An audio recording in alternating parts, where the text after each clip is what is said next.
ఆది శ్రీనివాస్ గారు మాట్లాడుతూ ఉంటే చాలా సంతోషం అనిపిస్తూ ఉంది. కానీ సీనన్న, నేను చెప్పేది నా గొంతు కాదు, ఇది కిందల రైతుల గొంతు మాత్రమే నేను చెప్పదలుచుకుంటున్నా. నేను మిమ్మల్ని విమర్శిస్తలేను, నేను మీకు ఏం చెప్తలేను, నేను కేవలం మీకు సూచన మాత్రమే ఇస్తా ఉన్నాను. మీరు తప్పకుండా ఇవన్నీ చేస్తే రేపు మీకే భవిష్యత్తులో మంచుకుంటుందని చెప్తున్నా తప్పితే, లేకపోతే మీరే ఇబ్బంది పడతారు. నేను అట్లాంటిది కానీ నేను రాజకీయం ఎట్లా చేస్తలేనని చెప్పి ఈ సందర్భంగా మీకు కూడా తెలియజేస్తున్నా సార్. మళ్ళీ తర్వాత నేను సీతక్క గారిని కూడా నేను ఏమనలే అధ్యక్ష, సీతక్క గారే నన్ను అన్నారు నేను హైదరాబాద్లో ఉంటున్నాను అన్నారు. కానీ తను ములుగుపోతలేరు, అప్పుడు బాగా తిరిగి ఇప్పుడు తిరుగుతలేరు అనేది నేను అన్నా. దాని తప్పితే నేను మంత్రిగా ఉండి అని నేను తప్పితే దాన్ని బట్టి ఏమనలే అధ్యక్ష. అధ్యక్ష ఇలా అప్పుడు ఇప్పుడు ఎప్పుడు ప్రజాక్షేత్రంలో ఉండే మనుషులు, నిన్న కాక మొన్ననే పోయొచ్చినాము. కాకపోతే అసెంబ్లీ నడుస్తుంది కాబట్టి ఒక మినిస్టర్గా నేను కూడా ప్రిపేర్ కావాల్సినటువంటి అవసరం ఉంది కాబట్టి ఈ టైంలోనే ఇక్కడ ఉంటాం. కాబట్టి నన్ను తిరుగుతలేదంటే మరి నువ్వెంత తిరిగినావు నేనెంత తిరిగినావు ఒకసారి మీ ఏరియాకు నేను వస్తా, మా ఏరియాకు నువ్వు కూడా రా. ఎన్ని ఊర్లు నేను తిరిగినా నువ్వెన్ని ఊర్లు చూస్తావు. అట్లనే ఇంకొకటి సార్, ఆత్మీయ భరోసా, ఇందిరమ్మ ఆత్మీయ భరోసా. ఆడ ఎవరైతే భూమి లేనటువంటి వాళ్ళు ఉన్నారో మేము కొన్ని నియమ నిబంధనలు పెట్టుకున్నాం. భూమి లేనటువంటి వాళ్ళు 20 రోజులు కూలి పని చేసినటువంటి వాళ్లకు ఇవ్వడం జరిగింది. మొన్నటి వరకు కూడా ఎలక్షన్ కోడ్ ఉండడంతో ఇప్పటి వరకు ఒక 60 కోట్లు 70 కోట్లు వేసినాము. మిగతా ఇప్పుడు టోకెన్ అవి వేసే ప్రాసెస్లో ఉన్నాయి. మీరు వేయలేదు సిద్దిపేటలో కూడా వచ్చినాయి, చూసుకోమంటున్నా. సిద్దిపేట కూడా ఉన్నది మా దగ్గర, లిస్ట్ ఇప్పుడు తెప్పిస్తా ఖచ్చితంగా. కాబట్టి మీ హయాంలో 500 కోట్ల ఆసాంలకు రైతు బంద్ వేసారు, గుట్టల కేసులు పుట్టల కేసులు. పేదోళ్ళ గురించి ఒక్క రోజున ఆలోచించి, పేదోళ్ళ గురించి ఒక్క రోజున ఆలోచించిరా? అరే పేదోళ్ళు ఎట్లా బతుకుతున్నారు, మరి వాళ్ళకు కూడా ఏమన్నా ఇద్దామని మేము ఉచితంగా 200 యూనిట్ల కరెంటు కూడా పేదోళ్ళ గుడిసెలలో ఉండేటోళ్ళకి కరెంటు కూడా ఇస్తున్నాం.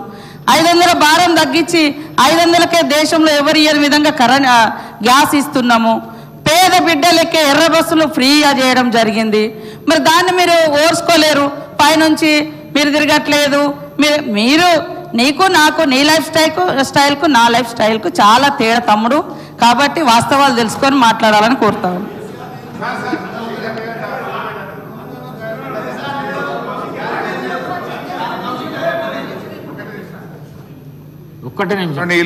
గౌరవనీయులు సోదరిమణి సీతక్క గారు మాట్లాడుతూ ఇందిరమ్మ ఆత్మీయ భరోసా పథకం గురించి మాట్లాడారు.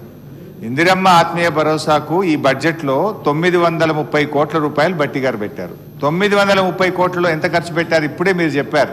60 కోట్లు వేసినట్టున్నాము అన్నారు. పెట్టింది 930, ఇచ్చింది 60 కోట్లు. అంటే దాదాపు 870 కోట్ల రూపాయలు మీరు విడుదల చేయలేదు. Point number 1. పాయింట్ నెంబర్ 2, ఈ సంవత్సరం ఇందిరమ్మ ఆత్మీయ భరోసాలో ఎంత పెట్టారంటే కొత్త బడ్జెట్లో 600 కోట్లు పెట్టారు. అంటే దాదాపు 330 కోట్ల రూపాయలు ఇందిరమ్మ ఆత్మీయ భరోసాకు కొత్త పెట్టారు. అధ్యక్ష, ఈ రాష్ట్రంలో ఉపాధి హామీ కూలీలు 1,02,00,000 మంది ఉన్నారు. 1 కోటి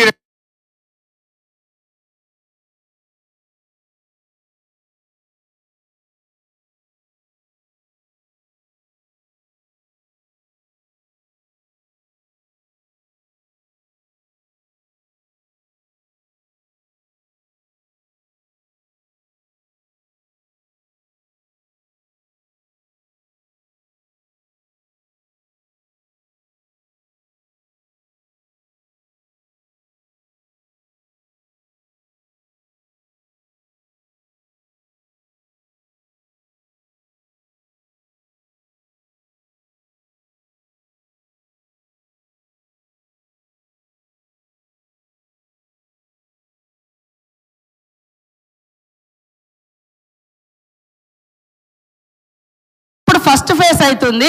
నెక్స్ట్ జూన్లో సెకండ్ ఫేజ్లో మళ్ళీ ఇస్తాం. కాబట్టి ఇప్పుడు కొన్ని ఇవ్వడం జరుగుతుంది. మొన్నటిదాకా ఎలక్షన్ కోడ్ ఉండడం, తర్వాత ఈ మధ్య కాలంలో ఇంకా కొన్ని వేరేటి ఉండడంతో ఆగినాయి. ఇప్పుడు రైతు భరోసా, ఇందిరమ్మ ఆత్మీయ భరోసా రెండు కూడా మార్చి 31 వరకు మొదటి దఫా అన్ని కూడా క్లియర్ చేయబడుతుంది. అట్లనే మీరు 1 కోటి మందికి ఉపాధి హామీ కూలీలు ఉన్నారంటే 10 ఎకరాలు ఉన్న వాళ్ళకి కూడా కార్డ్స్ ఉన్నాయి. మీరు చూడండి, మేము మొత్తం లిస్ట్ అవుట్ చేసి భూమి లేని వాళ్ళకి ఇచ్చినాము. ఇంకొక డిమాండ్ కూడా ఉంది, ఎకరం ఉన్న వాళ్ళకు అరెకరం ఉన్న వాళ్ళకు కూడా ఇందులో చేర్చాలని. అది భవిష్యత్తులో పరిశీలించాల్సిన అవసరం ఉంటుంది కాబట్టి పరిశీలిస్తాం. కానీ 1 కోటి మంది ఉన్నారు. 1 కోటి మంది అంటే 1 కోటి మందిలో 50,000 ఎత్తుకునేటోళ్ళు ఉన్నారు, లక్ష ఎత్తుకునేటోళ్ళు కూడా ఉన్నారు. ఎందుకంటే ఇది ఉపాధి హామీ ఎండాకాలంలో మనం పని కల్పిస్తూ ఉంటాం కాబట్టి కొంతమంది ఎండాకాలంలో చాలామంది పనులకు కూడా పోతూ ఉంటారు. కానీ రైతు భరోసా ఎత్తుకుంటా ఉన్నారు. దాని దృష్ట్యా మేము అది అందులో ఉన్న వాళ్ళని ఇందులో పెట్టలేదు, ఏది ఇందిరమ్మ ఆత్మీయ భరోసాలో.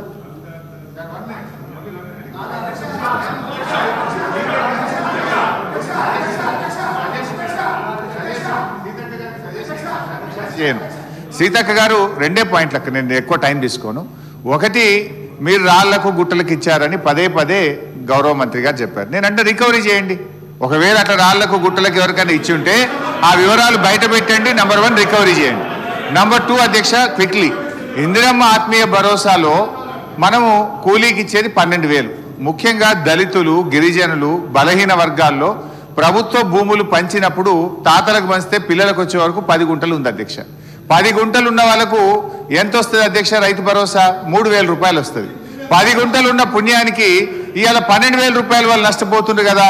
అందువల్ల 10 గుంటలున్నా, అరెకరం ఉన్నా, 30 ఎకరం ఉన్నా వాళ్ళందరికీ కూడా ఎకరం లోపు ఉన్న వాళ్ళకి ఇందిరమ్మ ఆత్మీయ భరోసా ఇచ్చి నిజమైన పేదలకు, ఎస్సీ, ఎస్టీ, బీసీలకు న్యాయం చేయాలని మీ ద్వారా ప్రభుత్వాన్ని కోరుతున్నాను. కౌశిక్ రెడ్డి అధ్యక్ష, గౌరవనీయులు సీతక్క గారు నాకు అక్క లాంటి వారు, నాకు చాలా అభిమానం అధ్యక్ష.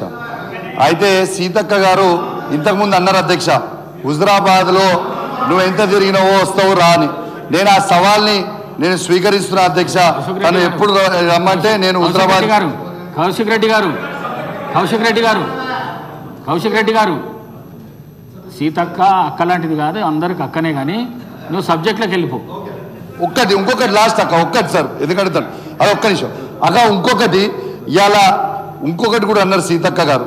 ఏమన్నారు అధ్యక్ష? ఇలా కౌశిక్ రెడ్డి గారి లైఫ్ స్టైలు డిఫరెంట్, నా లైఫ్ స్టైల్ డిఫరెంట్ అని అన్నారు. ఎస్, కరెక్ట్ అధ్యక్ష, వారు చెప్పింది కరెక్ట్, నేను ఏకీభవిస్తున్నా. డాక్టర్ వైఎస్ రాజశేఖర్ రెడ్డి గారు ముఖ్యమంత్రిగా ఉంటున్న 5 ఎకరాల ఇళ్లలో తనుంటురు, నేను చిన్న 500 గజాలలో నేనుంటున్నా అధ్యక్ష.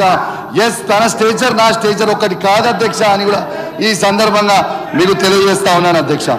అధ్యక్ష, ఇక ఇప్పుడు పోతే అధ్యక్ష, ఇప్పుడు పోతే అరే అయిపోయింది ఆయన ప్లీజ్ అధ్యక్ష.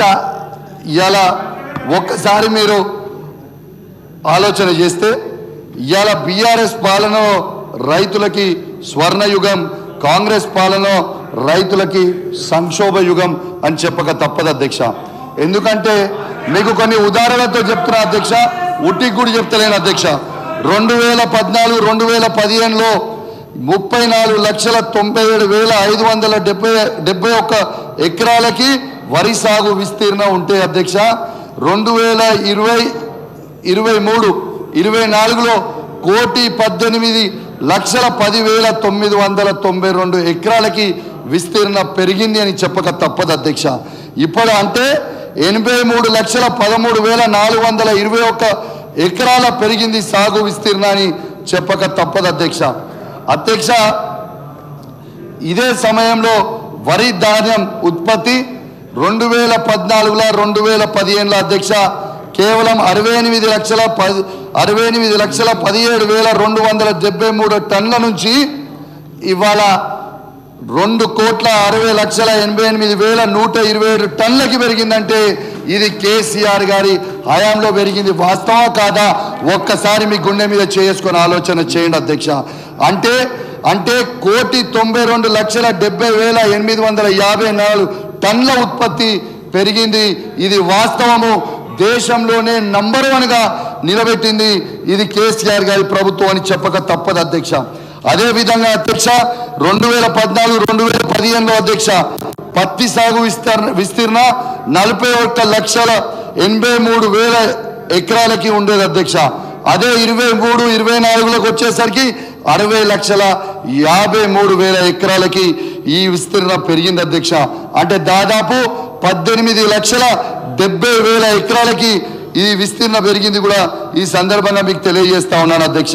అదేవిధంగా అధ్యక్ష 2014-15లో పత్తికి దిగుబడి 35,83,000 ఉండగా 2023-24లో ఇవాళ 63,97,000కి వేళ్ళు చేరుకున్నది అని చెప్పక తప్పదు అధ్యక్ష.